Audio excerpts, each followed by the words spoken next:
Hello नमस्कार दोस्तों, कैसे हैं आप सभी और कैसी चल रही है आप लोगों की तैयारियां। तो आज एक टेस्ट करेंगे राजस्थान का भूगोल। ये क्वेश्चन सारे वो क्वेश्चन हैं जो आपको अलग अलग एग्जाम में पूछे गए हैं। तो पूरा वीडियो देखना और बताना है कि कितने क्वेश्चंस आपने सही किए हैं। अगर आपने पुराने पेपर पढ़े हुए हैं, पुराने पेपर जितने भी हुए हैं उनके क्वेश्चंस अगर आपने देखे हैं तो आप सारे क्वेश्चन सही कर देंगे। लेकिन जो भी आपका स्कोर रहता है आप कमेंट करके जरूर बताएंगे और ये भी बताएंगे कि अब तक राजस्थान के अलग अलग परीक्षाओं में जो जो क्वेश्चंस पूछे गए हैं उनकी सीरीज को अगर हम कंटिन्यू रखें तो कमेंट करके जरूर बताना और वीडियो को लाइक शेयर जरूर कर देना। चलिए शुरुआत करते हैं क्वेश्चन नंबर 1 से और देखते हैं आपका स्कोर क्या आता है।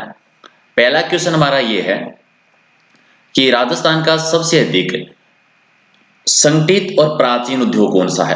राजस्थान का सबसे अधिक संगठित और प्राचीन उद्योग इनमें से कौन सा आता है, तो वो आता है सूती वस्त्र उद्योग। आप 3-4 क्वेश्चन कह सकते हैं कि राजस्थान का सबसे प्राचीन उद्योग कौन सा है, राजस्थान का सबसे संगठित उद्योग कौन सा है, या फिर आप कह सकते हैं कि राजस्थान का सर्वाधिक रोजगार वाला उद्योग कौन सा है, क्योंकि सर्वाधिक रोजगार भी यहीं पर है।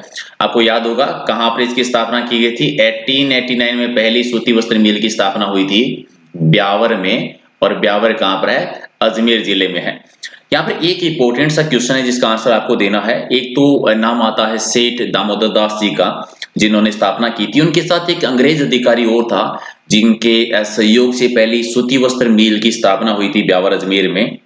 ठीक है, तो मुझे कमेंट करके जरूर बताना कि वो अंग्रेज अधिकारी कौन थे। क्वेश्चन नंबर 2 है कि राजस्थान में सीमेंट उत्पादन का प्रमुख जिला कौन सा है। सीमेंट का सर्वाधिक उत्पादन राजस्थान में कहां पर होता है। वैसे अगर बात करें तो चित्तौड़गढ़ में होता है।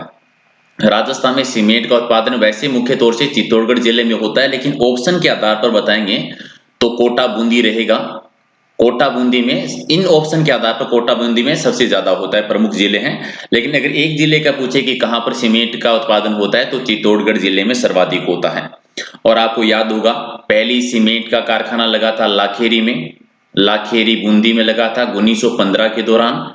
1915 में निर्माण हो गया था, लेकिन जो उत्पादन की शुरुआत हुई थी ये उत्पादन शुरू हुआ था 1917 में। तो कभी कभी क्या होता है कि 1915 की जगह 1917 भी आ जाता है, तो कंफ्यूजन नहीं होना है। और पहला सफेद सीमेंट का कारखाना आपको याद भी होगा, पहला सफेद सीमेंट का कारखाना जो लगा था ये नागौर में लगा था, गोटन नागौर में, तो वो भी याद रखना है।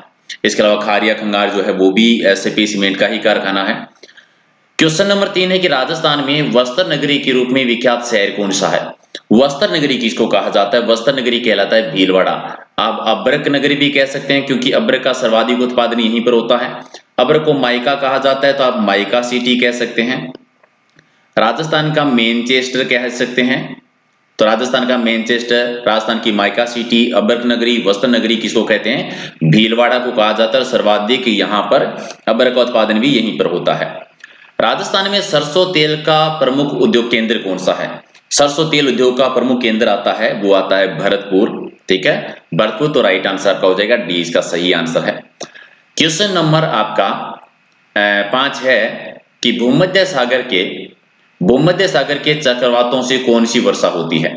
भूमध्य सागर के चक्रवातों से मावट वर्षा होती है। शीतकालीन पश्चिमी विक्षोभ से जो शीतकालीन जो वर्षा होती है मावट वर्षा, जो कि रबी की फसल के लिए काफी लाभदायक होती है, तो 3 आपका सही है। नेक्स्ट है कि राजस्थान में चलने वाली हवाओं की दिशा कौन सी है। राजस्थान में जो हवाएं चलती है वो मुख्य तौर पर दक्षिण पश्चिम से पश्चिम की ओर चलती है। मुख्य तौर पर दक्षिण पश्चिम से पश्चिम की ओर चलती है, यानी राइट आंसर आपका बी हो जाएगा।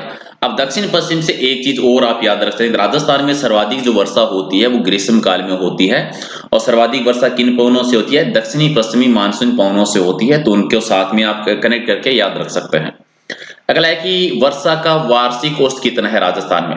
वर्षा का वार्षिक औसत जो है वो है 58। यहाँ पर 3 चीज आपको याद रखनी है।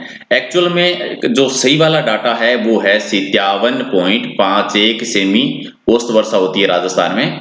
तो ऑप्शन में आपको 57.51 भी मिल जाता है, ऑप्शन में आपको 58 भी मिल जाता है जैसा कि इस क्वेश्चन के ऑप्शन में दिया हुआ है, या फिर एक ऑप्शन और आता है 57-58 लिखा हुआ।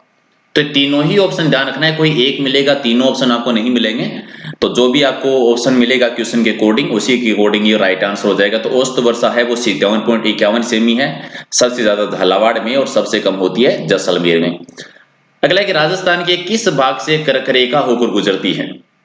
कर्क रेखा आपको याद होगा राजस्थान के दक्षिण भूभाग से गुजरती है, यानी बांसवाड़ा और डूंगरपुर का एरिया जो है, यानी सर्वाधिक नजदीक जो कर्क रेखा की है वो है बांसवाड़ा, और एक जिला और है जिसकी सीमा टच होती है, वो होती है डूंगरपुर की।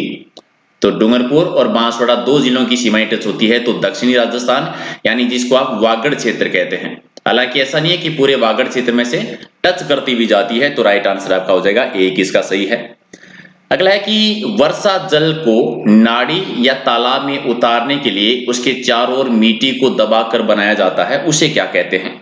ठीक है, नाड़ी या तालाब में जल को उतारने के लिए चारों मिट्टी को दबाकर जो बनाया जाता है उसको नॉर्मली स्थानीय भाषा में क्या कह देते हैं? उसको आगोर भी कहा जाता है, पायतान भी कह देते हैं, दोनों ही कह सकते हैं। आगोर भी सही है, पायतान भी सही है, तो राइट आंसर आपका 3 नंबर हो जाएगा कि दोनों ही जो है वो सही है यहाँ पर। नेक्स्ट है कि राज्य के उत्तरी पूर्वी दिशा से प्रवेश करने वाली हवा को किस नाम से जाना जाता है? यानी उत्तरी पूर्वी दिशा से, ये उत्तरी दिशा है, ये पूर्वी दिशा है, यानी उत्तरी पूर्वी दिशा से प्रवेश करने वाली जो हवा है उसको स्थानीय भाषा में क्या कहा जाता है? तो संजेरी कहलाती है, संजेरी कह देते हैं, बी हो जाएगा आपका राइट आंसर। अगला है कि स्टेपी प्रकार की वनस्पति में घास के मैदान पाए जाते हैं, किस प्रकार की जलवायु में? स्टेपी प्रकार की वनस्पति में घास के मैदान जो पाए जाते हैं वो कौन सी जलवायु प्रदेश में? तो ये अर्ध शुष्क जलवायु प्रदेश में, अर्ध शुष्क जलवायु प्रदेश। जो ये शुष्क जलवायु प्रदेश जो है यहाँ पर तो मरुद्भिद वनस्पति पाई जाती है, यानी जीरोफाइट वनस्पति पाई जाती है। अर्ध शुष्क मरुस्थलीय भूभाग जो है, जलवायु भूभाग जो है, यहाँ पर स्टेपी प्रकार की वनस्पति पाई जाती है, तो राइट आंसर आपका बी हो जाएगा। नेक्स्ट है कि राजस्थान की जलवायु को प्रभावित करने वाले मुख्य कारक कौन कौन से हैं? तो किसी भी क्षेत्र की जलवायु को प्रभावित करने वाले कारक कौन कौन से होते हैं? समुद्र तल से दूरी भी है, अक्षांशीय देशांतरी विस्तार भी होता है, धरातलीय स्थिति भी होती है, उस क्षेत्र का तापमान, उस क्षेत्र की वायु, उस क्षेत्र की मिट्टी, धरातलीय स्वरूप, सारे ही होते हैं, तो उपयुक्त सभी हो जाएगा राइट आंसर, तो डी आपका सही आंसर है।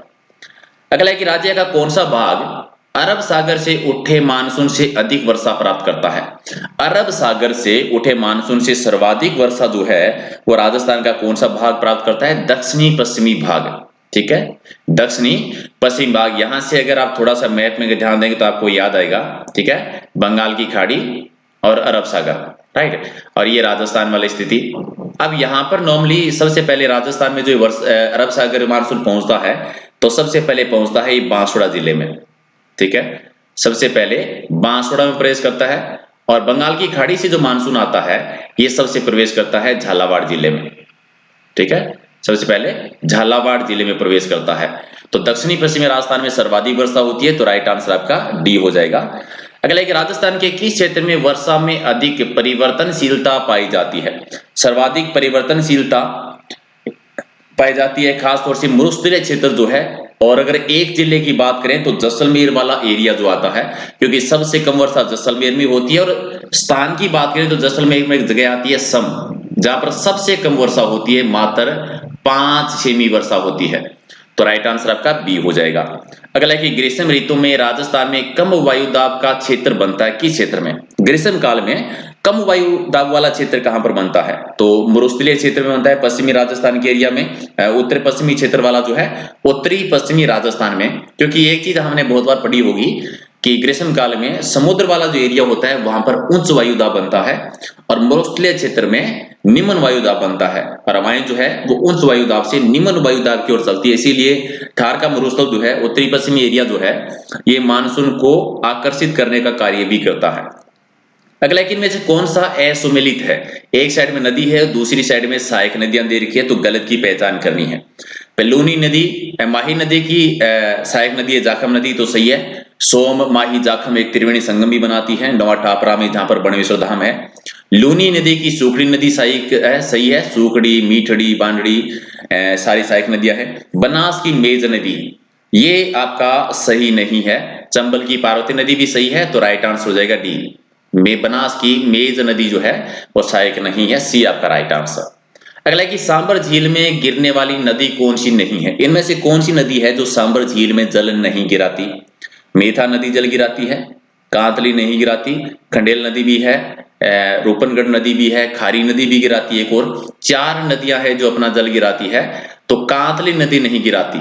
कांतली नदी एक्चुअल में निकलती है खंडेला की पहाड़ियों से, खंडेला की पहाड़ियों से निकलती है, जो कि सीकर जिले में है। और इसी सभ्यता के किनारे एक सभ्यता विकसित हुई थी, कौन सी? गणेश्वर सभ्यता सीकर में और सुनारी सभ्यता झुंझुनू में।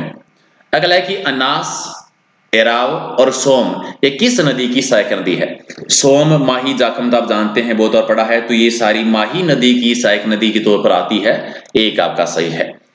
अगला है कि मथाई नदी के किनारे कौन सा तीर्थ स्थल विद्यमान है? मथाई नदी के किनारे है रणकपुर के जैन मंदिर, जो कि पाली में है।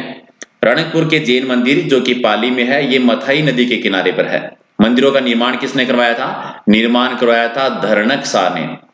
धरणक शाह ने करवाया था। और किसके टाइम पर करवाया था? महाराणा कुंभा के टाइम पर करवाया था उन्होंने। इस मंदिर की विशेषता क्या है? ये है कि एक तो ये पंचायतन शैली में बना हुआ है, इसीलिए इसको कहा जाता है चौमुखा जैन मंदिर। क्या कहते हैं? चौमुखा जैन मंदिर भी कहा जाता है। इसके अलावा दूसरी विशेषता ये कि 1444 स्तंभों पर बना हुआ है, इसीलिए इसको स्तंभों का उद्यान भी कहते हैं, स्तंभों का उपवन भी कहा जाता है। इसी को वेश्याओं का मंदिर भी कह देते हैं, त्रिलोक दीपक भी इसी मंदिर को कहा जाता है। चलिए अगला क्वेश्चन आपका है कि नदी से संबंधित जिले देखें कौन सा जोड़ा गलत है?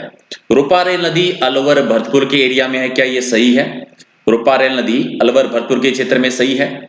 चंद्रभागा नदी राजमंद भीलवाड़ा के क्षेत्र में, क्या सही है? सही है।